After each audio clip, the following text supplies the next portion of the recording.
Жизнь меняется, и меняется быстро. Независимо от того, живете ли вы в большом городе или в маленькой деревне, ваша жизнь подвержена волнам перемен, будь то вашей личной или профессиональной жизни, да и практически в любом ее аспекте. И это не единичное явление, а глобальный феномен. Наблюдая за обществом, экономикой, окружающей средой, мы видим, что на человечество надвигается, вызывая страдания, мощная глобальная волна перемен. Мы могли бы попытаться принять и понять эти изменения, рассматривая их с разных точек зрения. Мы могли бы поразмышлять об эзотерическом подходе и поговорить об эпохе Водолея. Мы могли бы поразмышлять об экономике, веке информации и влиянии интернета. Мы можем также использовать для рассмотрения этих вопросов очень простой, но мощный метод. Давайте посмотрим на природу. Изменения в природе можно понять через золотое сечение или последовательность Фибоначчи. Мы можем увидеть эту последовательность в звездах, галактиках, цветах, волнах. Мы можем увидеть эту спираль практически во всем, что мы наблюдаем в природе и даже в нашем теле. Но давайте воспользуемся очень простой картиной, классическим изображением свернутой спирали Фибоначчи. Когда мы смотрим на эту спираль, разворачивающую свои элементы, мы можем увидеть ее рождение. Классический способ взглянуть на элементы спирали Фибоначчи или рассчитать ее элементы означает добавить заданное число к предыдущему. Так что все начинается с непроявленного всего, а с нуля. Принцип любого проявления начинается с этого нуля. Единица. Когда мы добавляем к непроявленному проявленное, 0 плюс 1, мы получаем следующее число, 1. Следующие элементы получаются путем сложения. 1 плюс 1 – 2, 2 плюс 1 – 3, 2 плюс 3 – 5, 3 плюс 5 – 8 и так далее. И таким образом спираль Фибоначчи создается на наших глазах.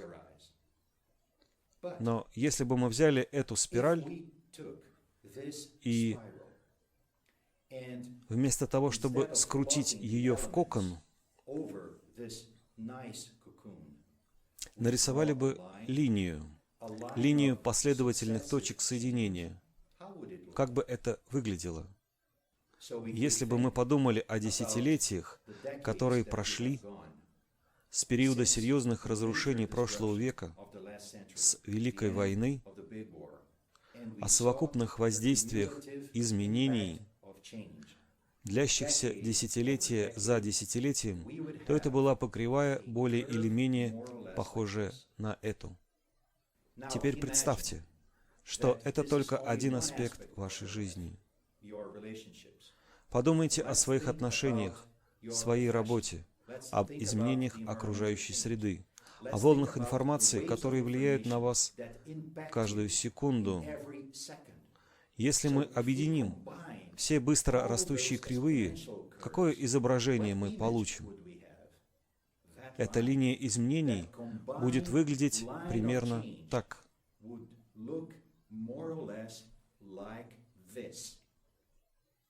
Это истинный смысл классического пересечения линий – крест. Крест не является религиозным символом. Крест означает кризис сознания, достигающего своего переломного момента – осознания. Мы подходим к этому переломному моменту коллективно, глобально, как человечество в целом. Итак, все вместе мы стоим перед этой большой стеной.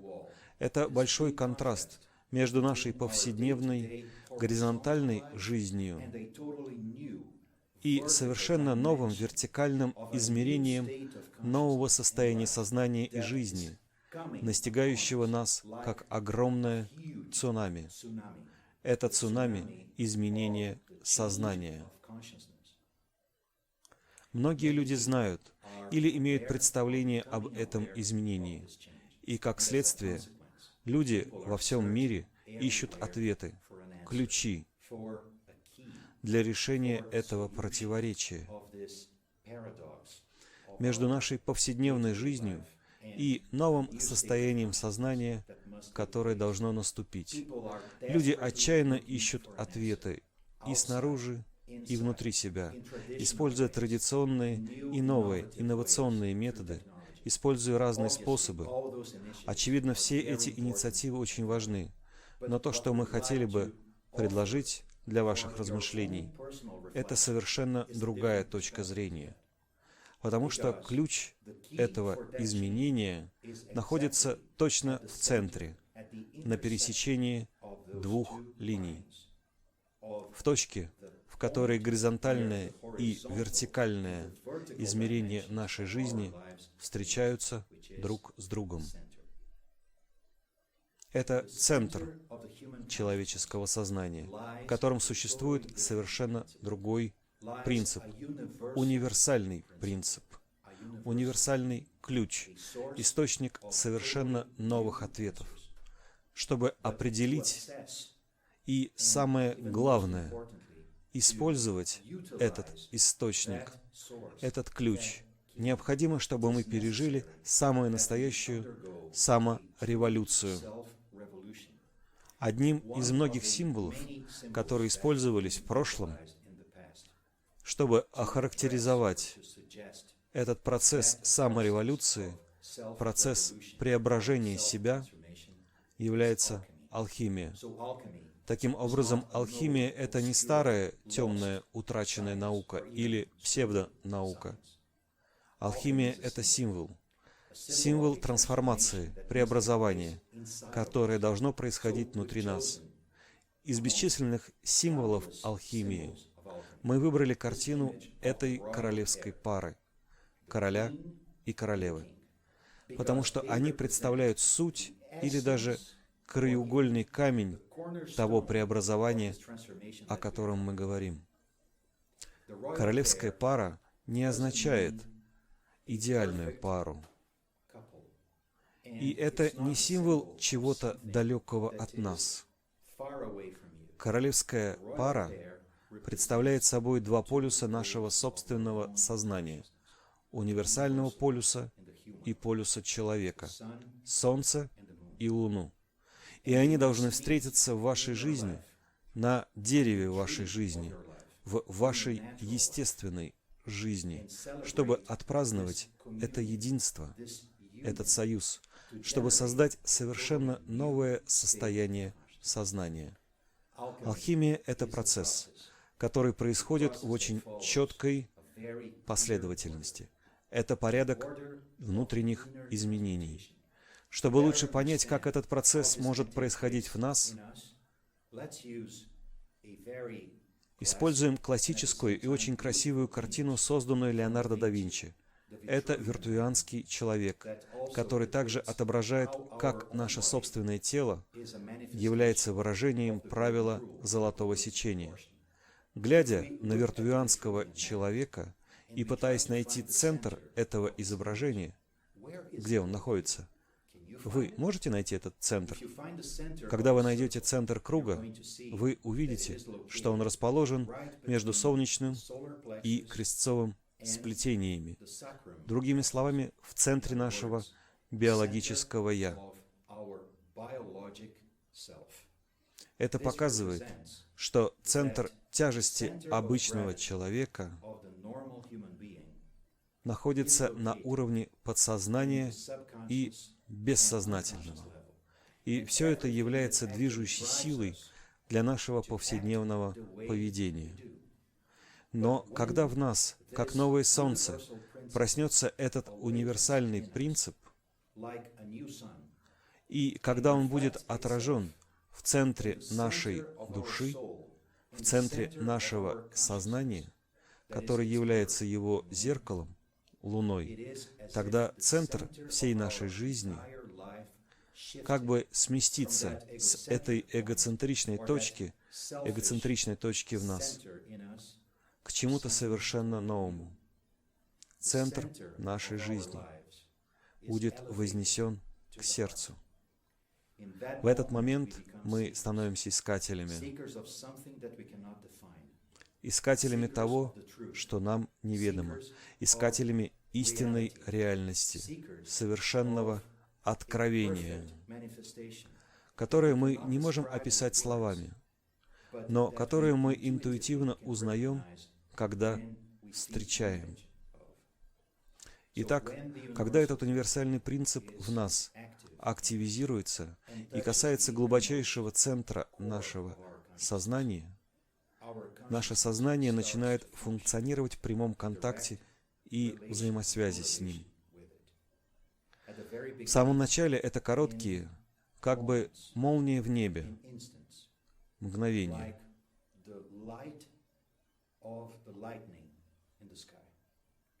В эти моменты осознания что-то влияет не только на наши сердца, но и на наше понимание, поскольку затрагиваются и постепенно пробуждаются как предвоспоминания, как архетип нашего собственного истинного сознания, находящееся до этого в состоянии покоя. Неактивные в силу эгоцентричного состояния сознания области нашего мозга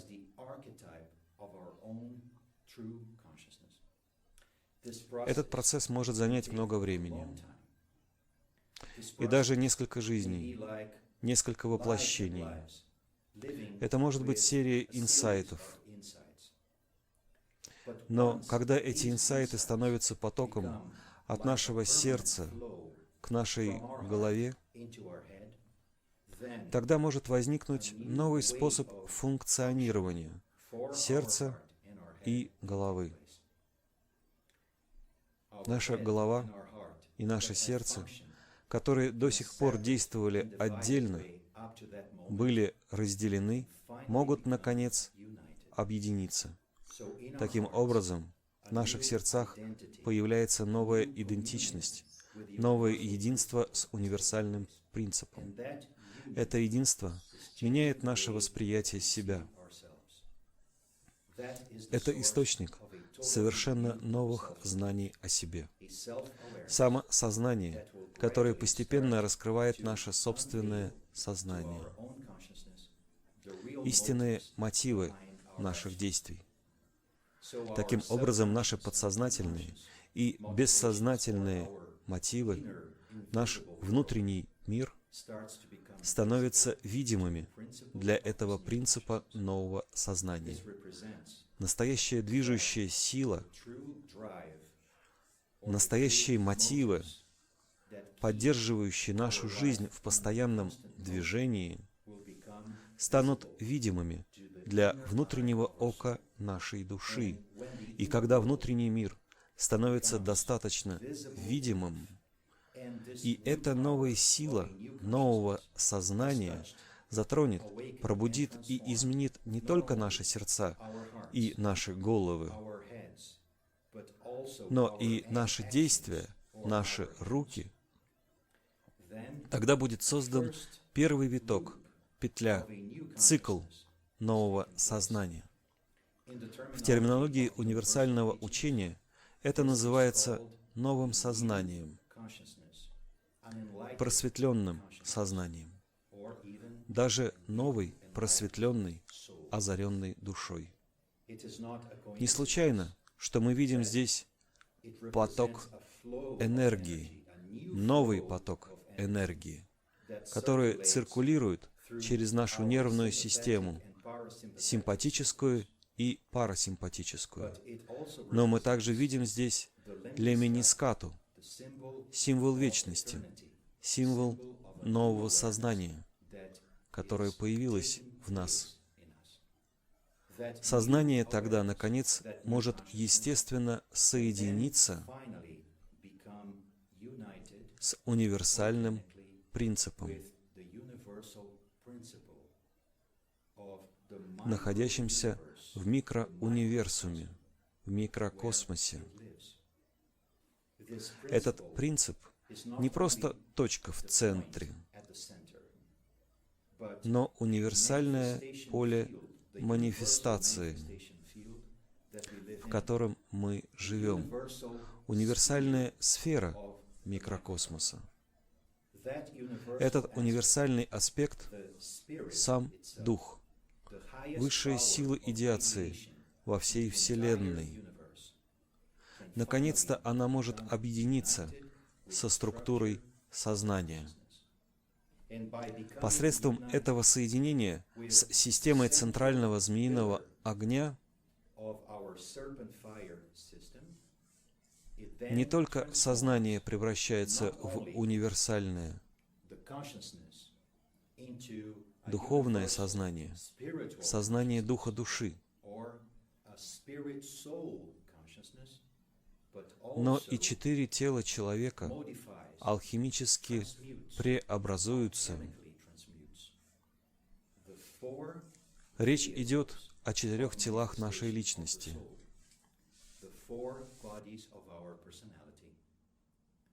Ментальном, астральном, эфирном и физическом. В этом смысл возвышенного символа кадуцея, жезла Гермеса.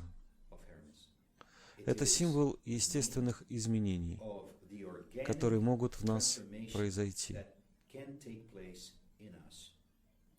Это новое состояние сознания, создающее новое состояние жизни, является ключом к изменениям, которые требуются сегодня от каждого из нас. Это самореволюция — единственный способ объединения нашей жизни с вертикальным измерением огромных глобальных изменений. Если мы не изменимся сами, то мы не сможем стать настоящими проводниками перемен в мире. Потому что с помощью нашего эгоцентричного понимания мы будем пытаться использовать старые шаблоны для решения новых задач, новых вопросов. Будущее не может быть повторением прошлого. Будущее должно родиться из вечного настоящего, находящегося в нас. Это ключ. Это путь, внутренний путь, духовный путь, которым должен пройти каждый искатель истины. Это путь, лежащий перед нами с незапамятных времен. Путь, который все духовные школы предоставляют искателям. Этот путь не мечта. Этот путь — реальность. Об этом пути рассказывает и его предлагает нам современная духовная школа Золотого Розенкрейца.